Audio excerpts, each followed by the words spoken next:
కొమరంభీం ఆసిఫాబాద్ జిల్లా వాంకిడి మండలంలో బీఆర్ఎస్ కాంగ్రెస్ మధ్య పోటాపోటీ నెలకొంది.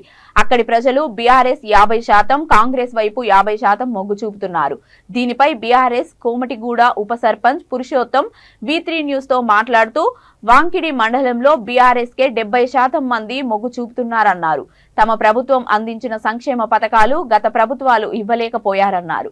భద్రాచలం ఏజెన్సీ నక్సల్ ప్రభావిత ప్రాంతం కావడంతో వివిధ కంపెనీలకు చెందిన భద్రతా బలగాలు భారీగా మోహరించాయి. టీఆర్ఎస్ పథకాలను మీరు ఏ విధంగా ప్రజలకు తీసుకెళ్లింది, వాళ్ళకి అవగాహన కల్పించండి. స్వచ్ఛందంగా ఏం జరుగుతున్నది అంటే, ఏదైతే కేసీఆర్ గారి దగ్గర నుంచి పథకాలు వస్తున్నాయో, సంక్షేమ పథకాలు వస్తున్నాయో, రైతు బంధు కానీ, కళ్యాణ లక్ష్మి కానీ, షాదీ ముబారక్ కానీ, పింఛన్ విషయంలో కానీ, ఎందుకంటే వాళ్ళు ప్రజలకు కేసీఆర్ మీద ఎందుకు నమ్మకం అంటే, గత ప్రభుత్వాలు ఇచ్చిన పథకాలు ఏ విధంగా అందుతుందనో వాళ్ళ చేతిలో, మరి ఈ కేసీఆర్ ప్రభుత్వంలో ఏ విధంగా వాళ్ళ చేతికి అందుతున్నాయి అనేది అది బాగా తేడా ఉంది. ఎందుకంటే అప్పుడు ఏంటి అంటే చేతి రాతతో ఇస్తుంటే కొంతమంది మధ్య దళారులే కూడా వాళ్ళ దగ్గర నుంచి డబ్బులు తీసుకునే వాళ్ళు. ఇప్పుడు అట్లా లేదు. ఆన్లైన్ సిస్టమ్ చక్కగా పోయి బ్యాంకులు వాళ్ళ ఖాతాలు పడుతున్నాయి.